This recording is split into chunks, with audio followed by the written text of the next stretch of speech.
Hello everyone, and welcome back to our reading of Atlantis.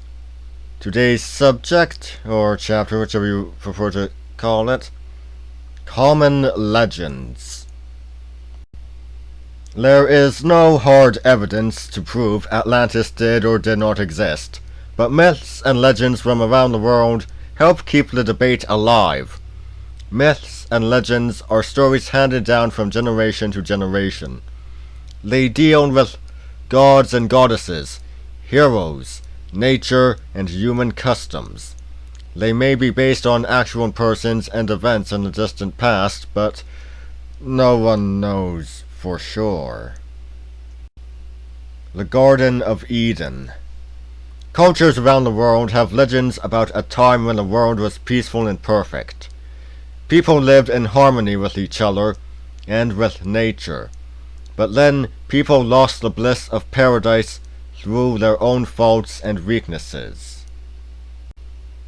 In the Judeo-Christian culture of the West, the idea of paradise is represented by the story of the Garden of Eden and Adam and Eve, the first man and woman, who lived there. Was Atlantis the Garden of Eden and the basis for these paradise legends? Or do the legends simply represent our natural yearning for a perfect world? Is the idea of Eden just an invention or an ancient memory?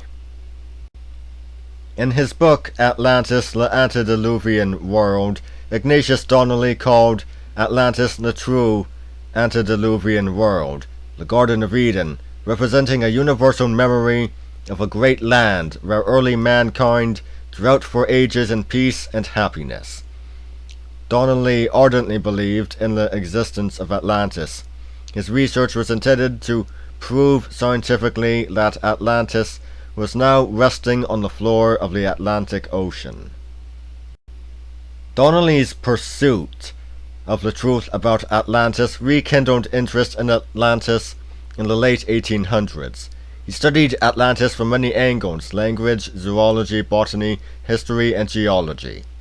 In light of present-day understanding and information, his research is considered flawed.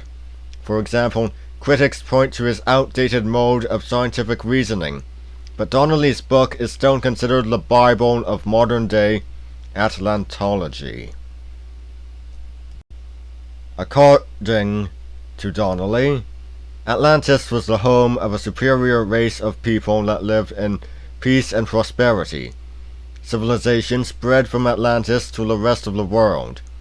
The descendants of the Atlanteans retained a distant memory of those ideal times in Atlantis. Donnelly suggested that Atlantis was really the basis for the later idea of heaven and the gods. As the story was passed along, however, the home of these perfect people was moved from an island in the ocean upwards to heaven. Hopi Legends. According to legends of the Hopi people of Arizona, there were several destructions of the world because the people became greedy and materialistic.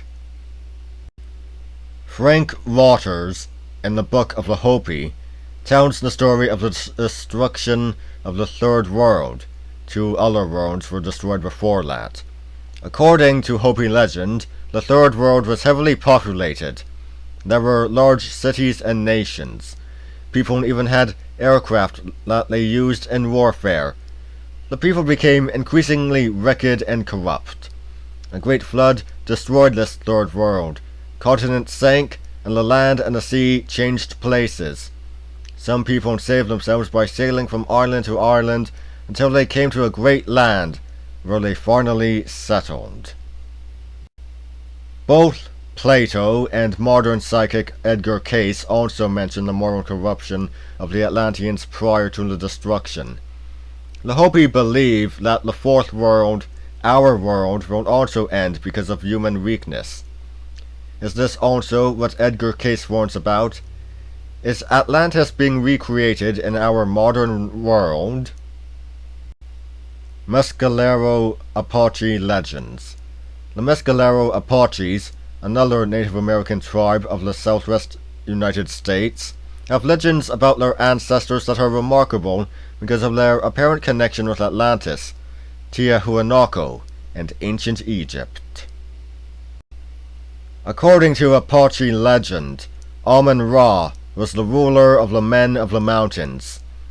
He originally came from the east. Because of the Great Flood, he and his people fled to the mountains from the Fire Land and the Sunrise Sea, the Atlantic Ocean. He went south to build cities of great stones in the mountains. Amun-Ra is also the name of the chief god of ancient Egypt, and remember, the various megalithic sites in Central and South America, buildings made of great stones. Is this just coincidence? It seems very unlikely, and there are even more similarities.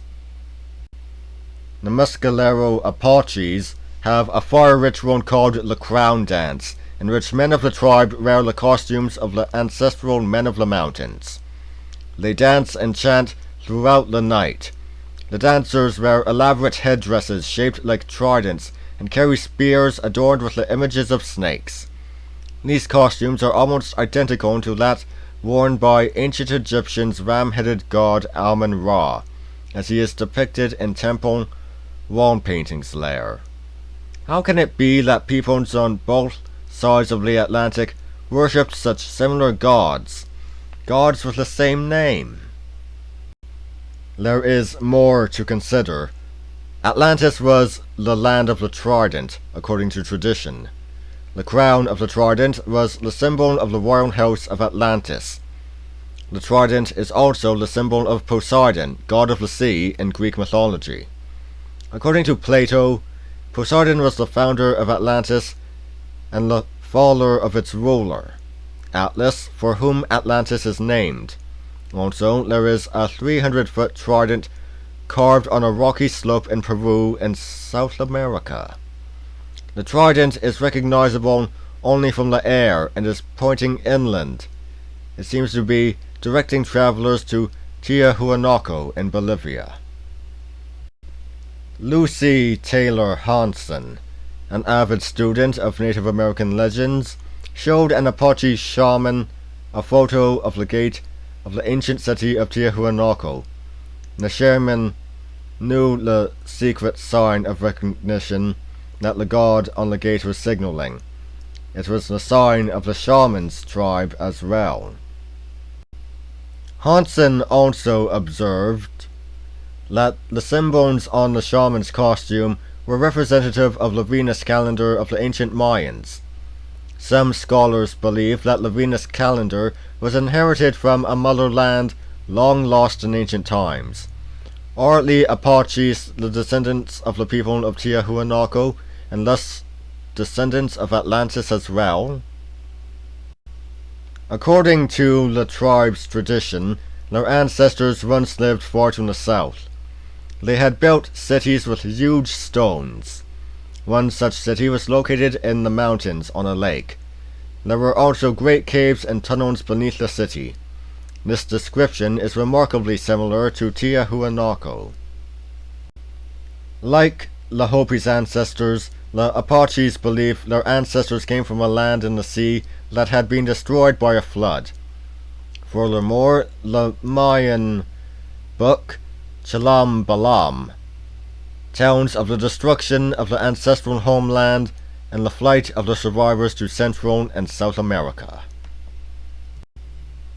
Could the Native Americans of North America be the descendants of the people of Central and South America? This contradicts the most widely accepted theory about the migration of people to the Americas. This theory states that people came to America from the south. They crossed the Bering Strait from Asia when there was still a land bridge connecting the two continents. This occurred because the last ice age ended and flooded the land between Asia and North America. Over the course of thousands of years, people made their way from North America into Central, then South America. But archaeologist Jeff Goodman asks, if it isn't strange that there is no myth or legend in any of the Native American traditions that tells us of a migration overland. Instead, their legends tell of their ancestors' homelands across the ocean. The best scientific evidence backs up the Bering Strait theory. Scientists say that there is no evidence to back up the Atlantic Ocean migration theory. But why, then, are there no legends to back up all the scientific evidence? What does it all mean? The legends and traditions of peoples around the world seem to point to an ancient, highly developed world that was destroyed before our prehistoric period even began. But our scientific data and theories do not support these legends. So what, then, is the truth about Atlantis? A wonderful question, and definitely something to think about. Anyway, that's all for today. I'll see you next time. See ya!